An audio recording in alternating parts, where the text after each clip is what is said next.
You thought the earlier videos were terrible. Well, this one is going to be worse. It's right before lunch, I haven't eaten. I'm about to take my wife out on a date, but I figured I may as well get this recorded now so that it can upload while we're eating and hopefully I can get it up by the end of the day.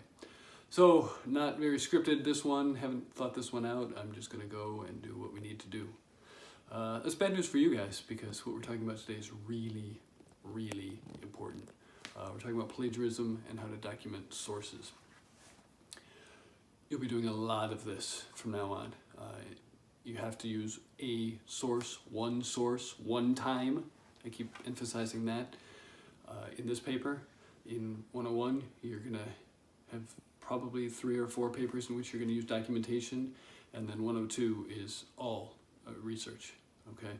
So not only in the rhetoric sequence, but in all of your other classes where there's papers that are going to be due, you're going to have to document your sources. So it's very important to know when to document sources, how to document sources, and how to avoid getting in trouble for plagiarism. All right, let's start off talking about how you're going to document in this class and in all of your rhetoric classes. There are 2 major documentation styles that are used on campuses. One is called MLA, one is called APA, okay? MLA is what is used in the rhetoric sequence and is probably going to be used in most of your classes. It's more popular with the humanities, okay? It stands for the Modern Language Association. The other one that you might use, especially if you're going into the sciences, okay? So some of your nursing students or psychology, is APA. It's the American Psychological Association, okay? They're both pretty similar. So if you know MLA, transferring over to APA is not that difficult. All right. And one little tip I'll give you is this. In your 101 book and your 102 book, there's likely to be a section in the book that has MLA stuff, and then right next to it should have a section with APA stuff. As soon as you get those textbooks for both of your classes, find the APA stuff, take a paper clip, and put the paper clip over the APA chapter. Okay? That does 2 things. And make sure you don't accidentally open up to the APA section and use a documentation style you're not supposed to use. And it makes for a bookmark. So when you need to look up the MLA stuff, it's right there for you. Okay. So let's talk about plagiarism and what that means. All right. If you take somebody's essay, obviously, somebody's paragraph, somebody's sentence, even somebody's ideas, and that's the one that's a little tricky. But if you take anything that intellectually does not belong to you, you're stealing it, okay? Everything that is published is copyrighted, okay, whether the person goes through the copyright process or not. We value original thought in this culture, and let's face it, it takes a lot of hard work to write something, to come up with ideas, to think of things. You'd be really upset if you worked really hard on this paper that you're working on and you found out that your younger brother or sister broke into your room and stole your paper and turned it in and claimed it was his or hers, right? So same thing with professional authors, right? I spent a lot of time writing. I've written several novels. They were very well received. If I found out a couple years down the road that somebody took my novel and changed some of the names and passed it off as his own or her own, I'd be furious, okay? So same thing, right? People own ideas. You can't use those ideas and pass them off as your own. Right? Now, because you are a scholar, you have permission to use people's ideas as long as you document them, okay? Obviously, if you don't, and it's uncovered, you can face a lot of severe consequences. In my class, it is an F for the course. And then a report gets sent to the dean. Other courses, the consequences are even more severe. Okay, you can be expelled from school. It can end up on your record. It can follow you around for the rest of your academic career. So you really want to be careful with using things and making sure you give credit. All right. Now, there hasn't been a problem this semester so far, which has been great. I know the difference between people trying to get away with something and people making a mistake. I think a couple times the latter has happened, and I've had to, say to a person like, oh, you got to be careful. You don't want to be doing this anymore. But from now on, we'll know how to document things, and we'll be in a good place to do it. Okay. So what we need to talk about is what you need to document and what you don't need to document. All right. And there's only two things really that you don't need to document. All right. One is your original thoughts and ideas. Okay. Things that belong exclusively to you. All right. So your narrative essay about your grandmother, those are your experiences. You don't need to worry about that. Okay. The other is general information. Okay. And that's where things start to get a little tricky. Okay. You don't necessarily need to document any facts or ideas that are considered general information. Okay. So now people ask me, well, what does that mean? Where's the line drawn? That can be kind of tricky. All right. So I always tell people this: if you could walk on a bus and you could ask people on the bus if they knew something, and most people would, you don't need to cite it. Okay. For example, you're writing your paper. You mentioned in the paper that George Washington was the first president of the United States. Okay, fine, right? I'm not gonna like storm into class and be like, hey, how did you know that?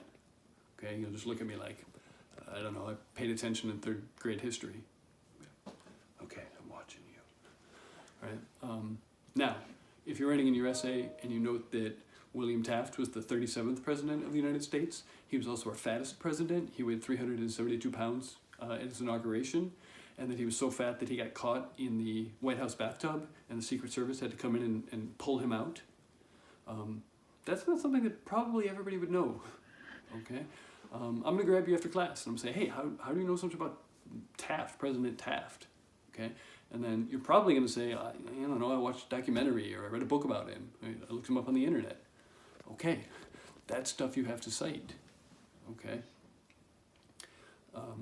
Now, every once in a while, I get people who say, well, I don't know, I just know this stuff, right? Sometimes people have specialized information. People are, I don't know, I read an essay and it's got these detailed descriptions of beekeeping in the essay, okay? And I'm going, man, most people don't know that. So I'm going to grab you after class and say, hey, how do you know something about beekeeping? Okay, and you might say, well, I've been reading about beekeeping ever since I was 8. It's just a hobby of mine. I thought everybody knew that, the beta bee is the one who delivers the polyurethane compound to the honey mix. Say, no, most people don't know that. Okay, so if you have some sort of specialized information that you just kind of know, you know Babe Ruth's career batting average because you follow baseball so much.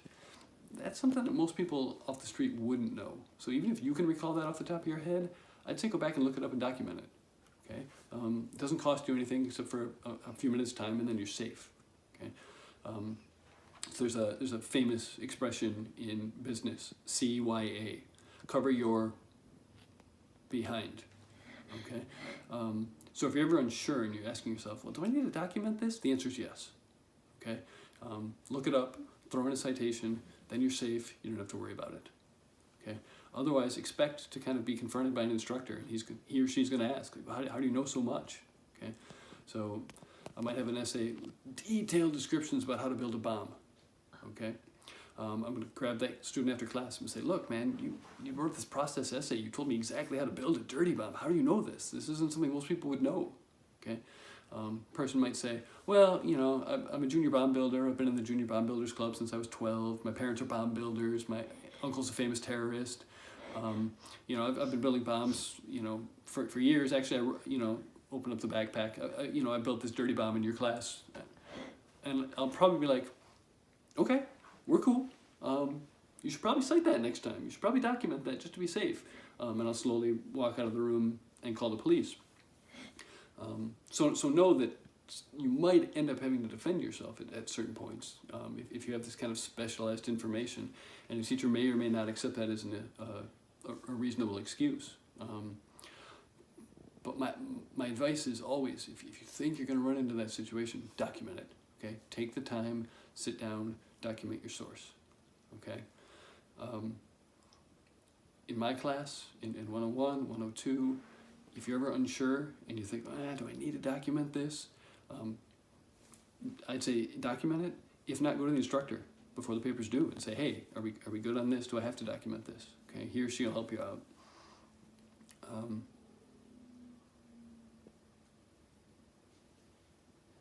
So I warned you, it's not scripted, we're just going along. Okay, so general information, your stuff, that's all you don't need to document. Everything else you need to document. Okay, all right, so we're gonna talk today about how to use MLA style, what that looks like, and what you're responsible for doing in the paper.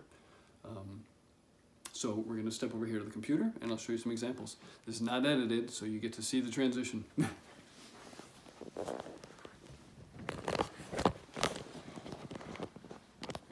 Okay, so we're just kind of focusing in here. I've got a blank Word page, and we're ready to go. All right, so like I said, we are doing MLA style, and regardless of whether you're using MLA or APA, you've got two responsibilities, okay? Within the paper itself, as you're writing, you need to stop and show that a source is being used. And then at the end of the paper, you need to provide what's called a works cited page, or a works cited page if you only have one source.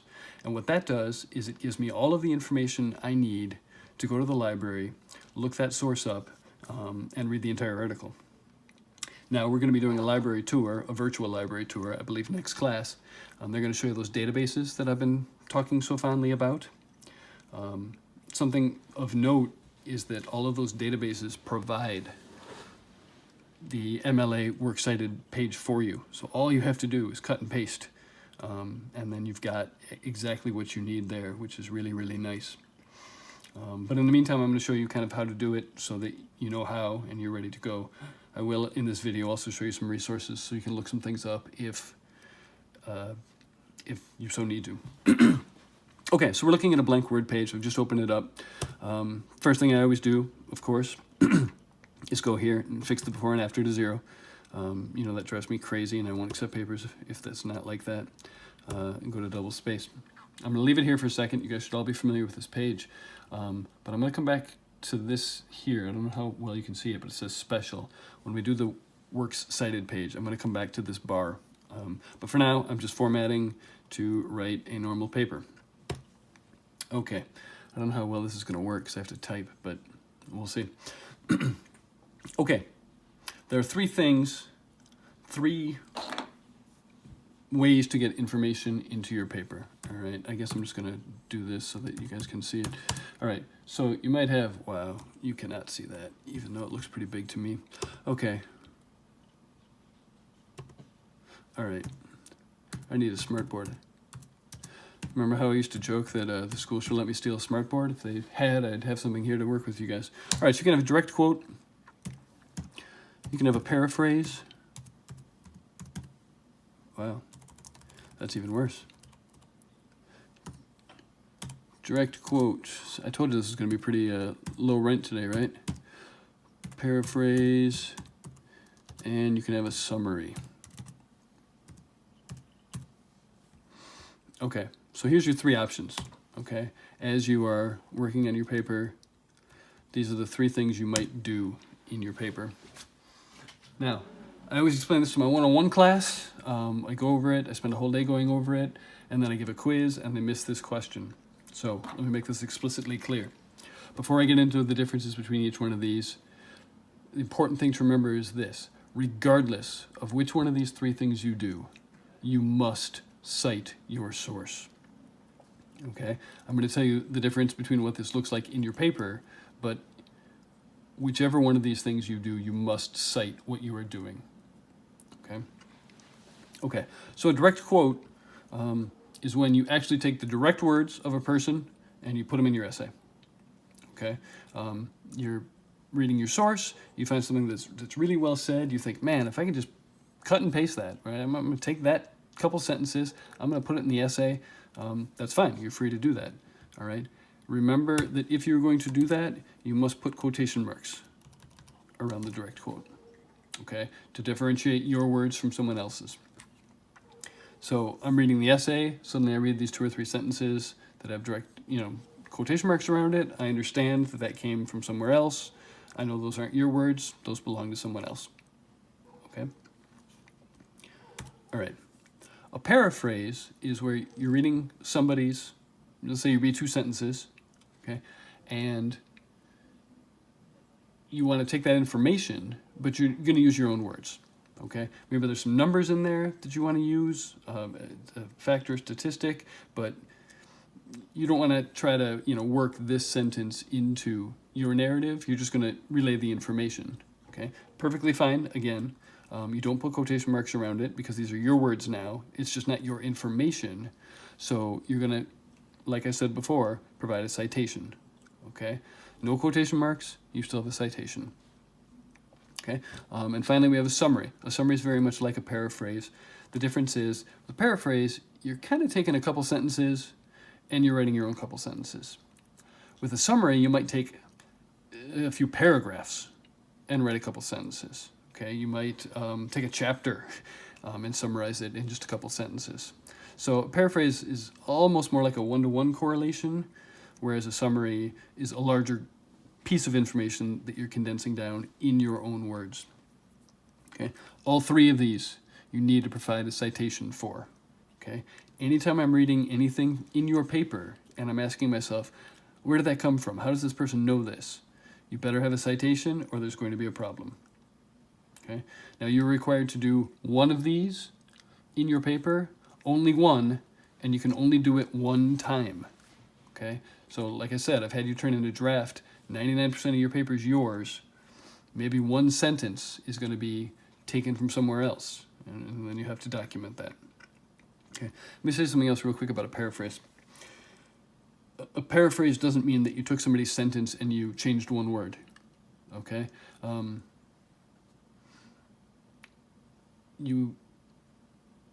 If the quote is, I packed my bags and I headed out to the country, and you take that sentence and you say, I packed my bags and I headed out to rural America. Okay, well, you just changed the word country for 1 other word. I mean, in that case, why not just stick with the direct quote? Okay, so people ask me sometimes, well, how many words do I have to choose or change to make it a paraphrase? My answer is all of them. Okay. If you're just changing a word here or there, just make it a direct quote. But a paraphrase is literally like I read something, I've learned that information, I'm giving it back in my own words.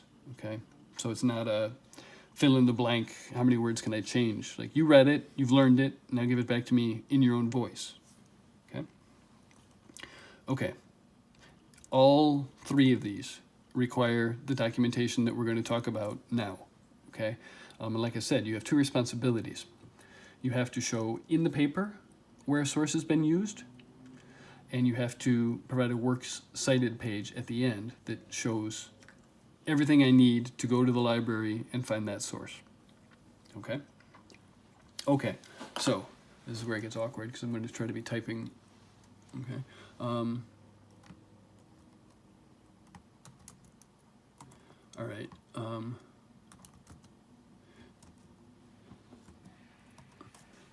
My hands are awkwardly placed here as I'm trying to, wow, this is terrible. Okay, so you're writing, you've got some stuff before this, blah, blah, blah, blah, blah, blah, blah, blah, and then you get to this sentence. In fact, all right, and here's where you're going to use your research, right? In this case, it's going to be a direct quote. I don't know, 72% of, man, I keep hitting the home button or something with my wrist. It's a laptop I'm using here. 70% of Bill's students end up earning 6 figures.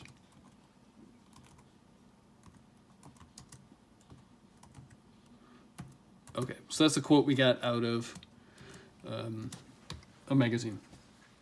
Okay, now the quotation marks tell me that this is a quote, which is great, but now you have to do something here to show me exactly where that source comes from. This is true whether this is a summary, a paraphrase, or a direct quote. Okay, if there's no quotation marks around here, I'm still going to wonder where the heck you got these numbers, right?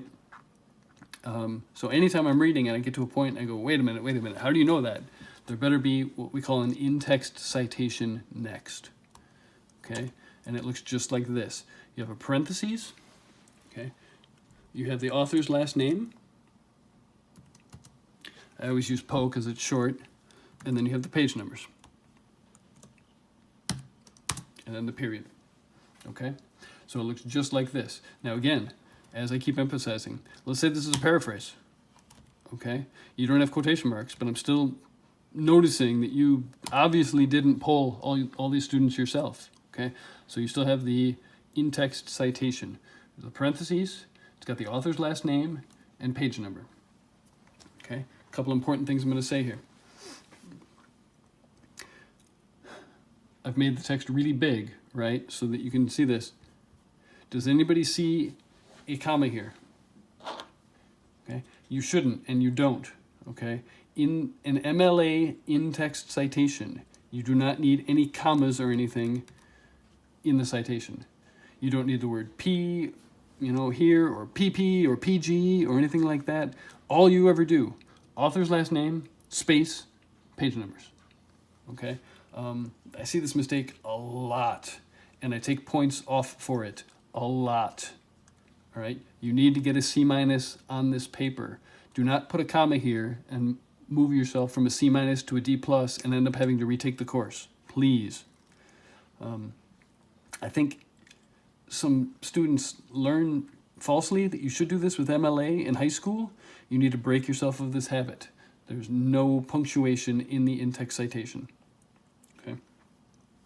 Okay, page number is going to be there for all print sources. Okay, you are going to use a print source for this paper, so you have to provide a page number. As you're going to see when we go to the library, you'll be accessing this print stuff digitally. Some of those sources are going to give you an option to look at PDF, in which case you're going to have the page number. So always take that option to make it easier for yourself. If you do not, my recommendation is this. Okay, some of the others are HTML. So if you have an HTML source, I always tell people, go to print preview, okay, find your quote, figure out what page it would be on, and then just use that, okay? So let's say you have a PDF, or HTML. It was only, if you printed it out, it would only be 3 pages. It would have been on page 3. Just use that number, okay? Okay, the period does not go here, okay, after figures. The end quotation always goes here after the in-text citation, okay? So what I always tell people, and I dance around the room and make myself look like an idiot because I love you guys and I want you to do this right, but I'm not going to dance for you on video because then people could keep it forever. All right. So it's always this format, if you always want to remember it. It goes quotation, okay? Citation, punctuation, okay? So that's a good way to kind of remember the order. Quotation, okay, what you're citing. Citation, where it comes from. And then punctuation, the period, the question mark, whatever. It comes at the end, okay? So again, I will be grading for this stuff. If you choose to put a period here, I will choose to deduct points from your essay. If you lose too many points on this essay, you cannot move on to 101. Okay, so I hope that you're paying attention right now, taking notes. Make sure you do this correctly. Okay. Okay. So far, so good, right? Okay. I'm going to tell you now 2 cheats, 2 ways that you can avoid using the author's last name in the in-text citation. Okay. One is this.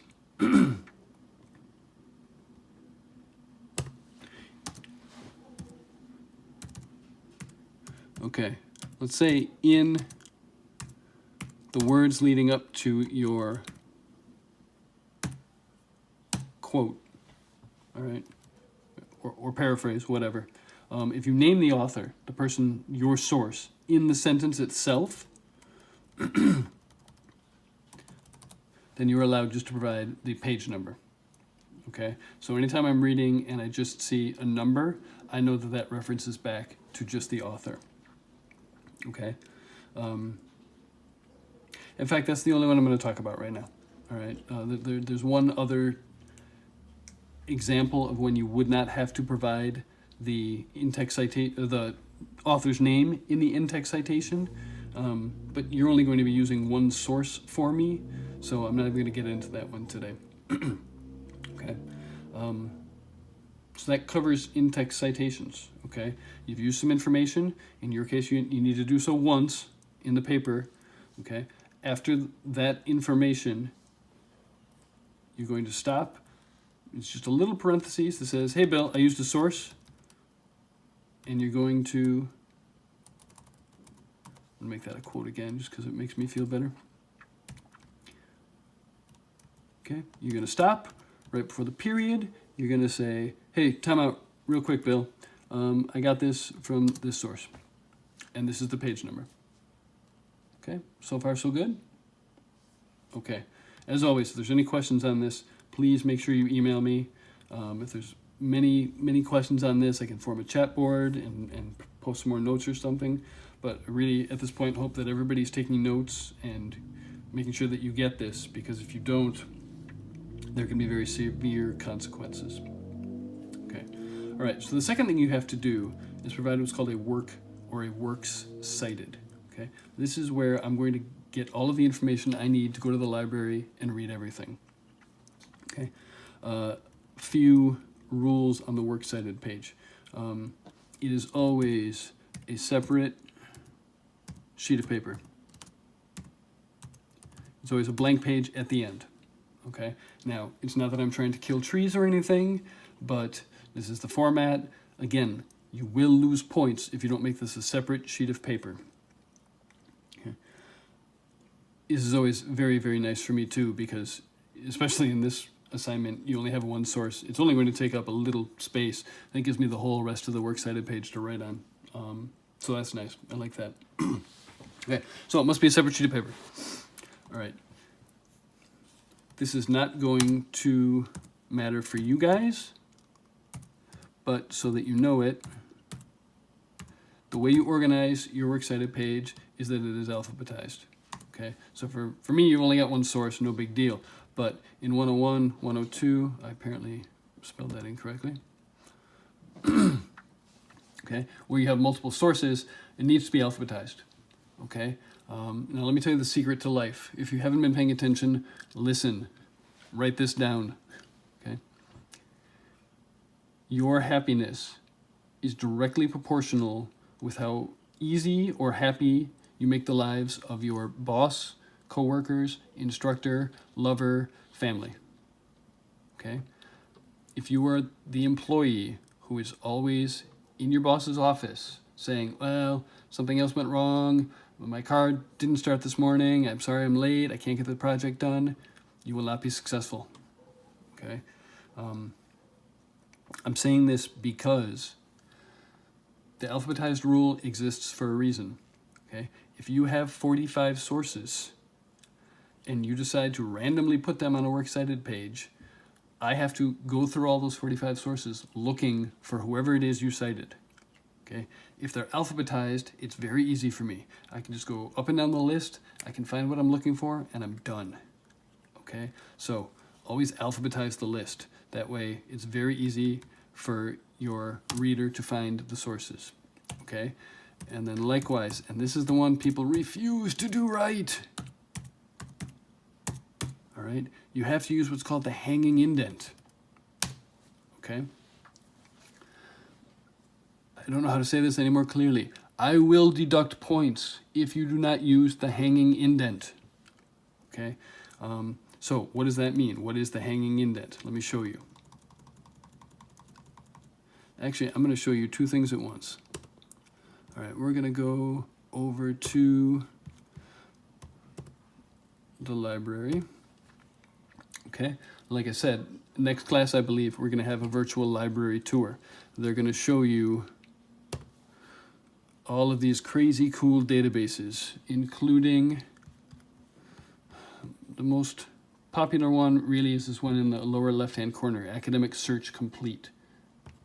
All right. I'm just calling it up. Ooh,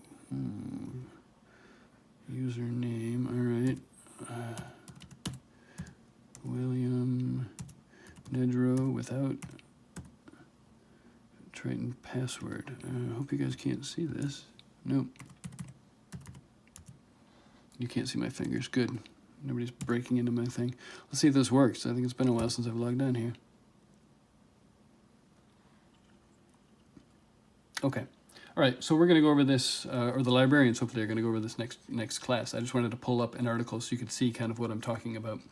All right, so we're going to look up, what is it? What are we looking at now? Coronavirus? Yeah, because I'm sure you guys aren't sick of people talking about this, right? But remember, we were talking about finding very narrow sources, right? So I want to know about cases of the coronavirus in the United States. Okay, so those are my 3 search things. And I'm going to narrow my results. Again, they're going to talk about all of this, but I just want full text. Really, all I want is an article to use as an example. Okay. Really? Okay, strange. All right, I'm gonna look up coronavirus in Illinois. Okay, only one thing. Interesting. Okay, anyway. Might have had a better results from the Chicago Tribune, which is another database we have. Okay, anyway, I decided this is my article. All right, this is the one I want. This has got exactly what I need. There's an abstract. This article is available in PDF, so I can click on this and read the entire article. Okay, but really what I want to show you here, let me make sure this is in the screen. That's a little better, hopefully. Let me find my mouse. Anyway, over here on the right is an option to cite. I don't know if you guys can see my mouse here. But like I'm saying, one of the great things about this is you can call this up and get all of the information for APA, all the other things, but here is your MLA citation.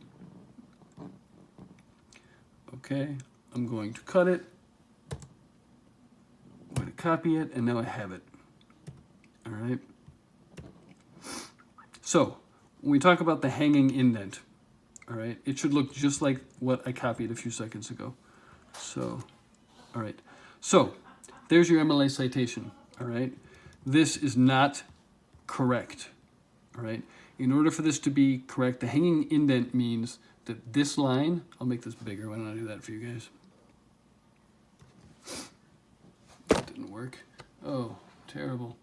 I warned you guys, it's gonna be terrible today. I'm pretty hungry. Haven't decided if I'm gonna go get burritos or hamburgers or what, but my wife is downstairs waiting for me. Let's do 16. You guys can see that. Okay, in order to use the hanging indent, what that means is this.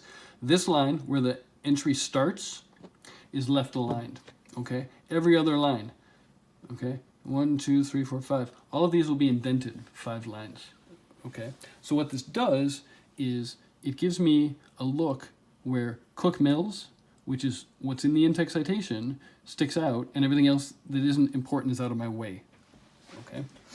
So after you've cut and pasted, your first instinct is going to be to say, okay, I need to indent that, right? So I hit tab, and then I go, oh, shoot, that doesn't work. Okay, let me back that up. Wait, now everything, hold on. So, no, I got to tab that. No, that's not working. Shit, okay, well, maybe the space bar. That's not working. And then your tendency really is to get angry and throw the computer, and that causes problems because eventually your wife comes down and screams at you and says, that's my computer, what are you doing? I'm not speaking from experience. So here's what you want to do. Okay, only on your Works Cited page. I've had people do this on their paper, it looks terrible. But only on your Works Cited page. Highlight the entry and go back to that paragraph place. Okay, remember this is, why is that after it? Fix that again. Okay, so this is that place where, you know, we fix all the formatting, 0, 0, double spaced. But remember I said, take note up here where it says special. Okay, what you want to do is bring that down and choose hanging. okay? It's the last option under special, okay? Then when you hit enter, boom, you're all set. It does it for you, okay? So make sure you must do that on this Works Cited page, okay? The great part, if I hit enter, I can start another entry. So after Cook might be Davis, okay? Davis, all right, now I'm including all the information, okay? But as I type, it does it for me, okay? I hit enter, okay? A, B, C, D, E, F, G, I don't know, God did a lot of writing, right? He's not actually the author of the Bible, but you know what I'm doing here, I hope. Okay, right, and it's fine, okay? So again, to do that, up to paragraph, okay? Only on your Works Cited page, set it to hanging, and you'll be all set, okay? You will lose points if you do not do this, so please make sure you do this. Okay. A couple other things before I get going on how to do the Works Cited page. Up at the top, okay, if you have a source, one source, you label this Works Cited. Okay, remember this is a separate sheet of paper. Okay, you begin with the heading Works Cited, and then you've got your entry. If you have more than one source, it's Works Cited. Okay, so one source, which is what you're doing for me, Works Cited. Multiple sources is a Works Cited. Okay, all right. The way this works is this is what's in your in-text citation, right? You've got this last name, all right? So I can match them up. I'm reading your paper, okay? I'm up here, and I get to these words, and I'm like, wait a minute, hold on. How do you know that? Who did that research? How did you get that information? All right, and it says, what was it, Cook's Mill or something? Okay, all right, and I go, oh, Cook's Mill. Okay, I wonder who that is. Then I just go down. Okay, flip over to your Works Cited page. Cook Mills, sorry. Okay, and it matches up, and I can read it.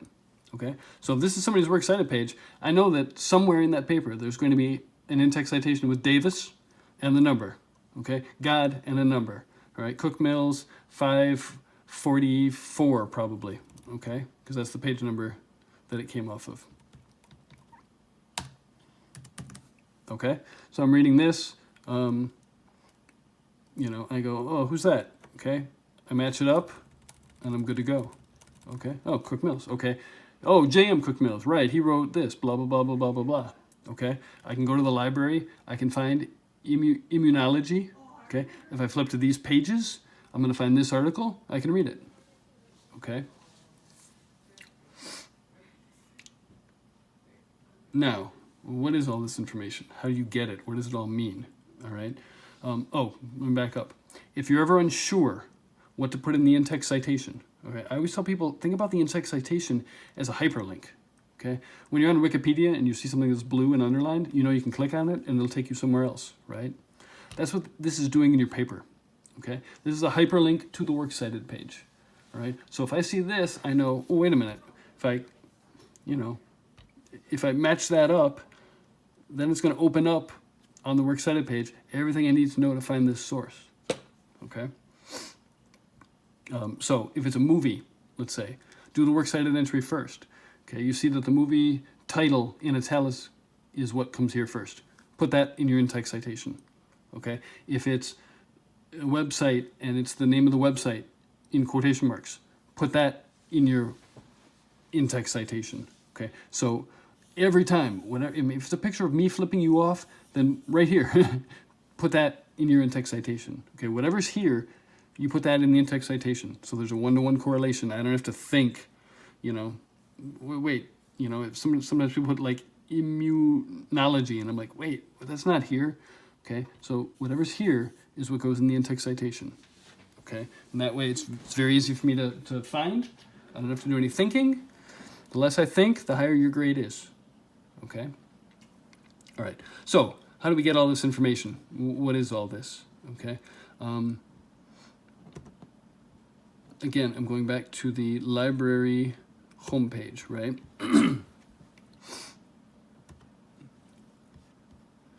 And I'm going to go under subject guides.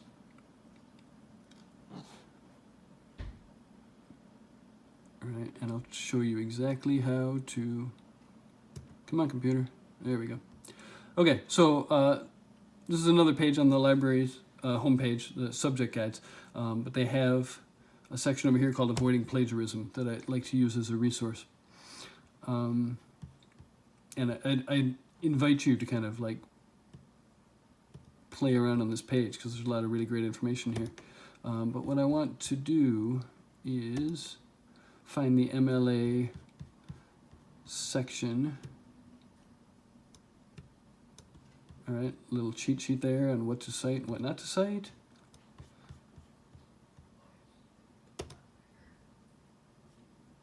And here we go. This is what I'm looking for. All right, here's the MLA. All right, MLA used to have a different way to cite just about everything. If it's a book, you do this. If it's an author, you do this. Blah, blah, blah, blah, blah.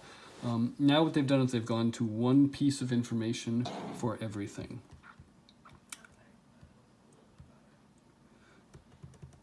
All right, here is a quick example, but here's what I want. All right, so I'm going to try to make this really big. How do I make this big? I don't know that I can make this big, so I'm gonna get a screenshot of this and I'm gonna put it on our page. Okay, but basically there's 9 pieces of information that you can use, and so what you do is you just go through and you provide each one. All right, who's the, for whatever it is, if it's a magazine, a book, an article, a newspaper, whatever, who's the author, who wrote it? Okay, we need to give credit to that person. Let me see if I can do this.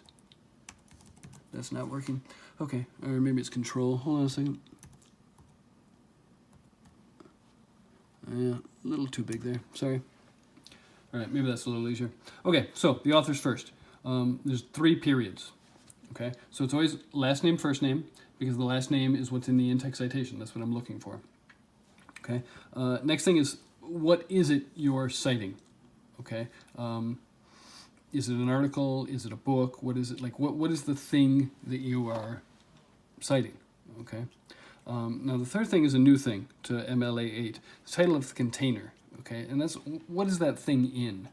Okay. So if you're quoting something from Time magazine, the source is the name of the article. Okay, and the container is Time magazine. Okay. If you're citing something from a newspaper, this is the title of the newspaper article. This would be the Chicago Tribune or the Chicago Sun-Times. Okay. All right. 4 invites you to provide anybody else who contributed to something. Okay. You've got the version, the number, the publisher, right? Who put out that information. Okay. Publication date, and then location. Location for websites nowadays is the URL. Okay. We used to not include the URL, but now we're including that again. Okay, so familiarize yourself with this page, bookmark it. Okay, I will provide a bookmark on our Blackboard page for you to kind of go to, but you basically use this as a reference. Okay, and at the bottom of this page, there's different things that have been. They've taken this model and applied it to different things. Okay, so we've got a journal article, a book, which is always the easiest, a website. Okay, so just go through. If any information is missing, then don't worry about it. You just skip it and you go to the next thing. Okay, so if you're doing a website, there might not be a version or a number. That's fine. Just move on to the next thing. Okay, but you want to give credit to as many of those things as possible. All right, and then you either provide it, okay, if you're using one of the library's resources, which you should be, cut and paste it, make it look just like this, okay? If you're doing it yourself, go through. Who's the author? Boom, there, okay? What is the thing you're citing? There, okay, where did it come from? What's the container? There. There's your volume, your number, your publication date, where I'm going to find it, okay? So that there's all your information, okay? There's likely I haven't decided yet because I have to recreate it, I think, here at home. I'm going to make you do a couple of these as homework right now. Okay, so look for that in the instructions in this folder, and you need to just take this information. I'm going to give you a few sample things, plug it into a Works Cited page, show me that you can do this, and you should be good. Okay, okay. We've covered a lot today. And I believe I have one more thing to kind of go over in terms of reading. But we're getting to the end of the semester, at least for me. Typically, at this point in the semester, I'm looking at the schedule and I'm saying, I'm really not talking to you again, ever. We got a library tour coming up, we have Accuplacer tests, we've got peer review, we've got the paper, and then we have the final test. So you're not going to have to sit through too many more of me speaking things. It's going to be up to you for the rest of the semester. So if you have any questions, please let me know. This stuff is really important.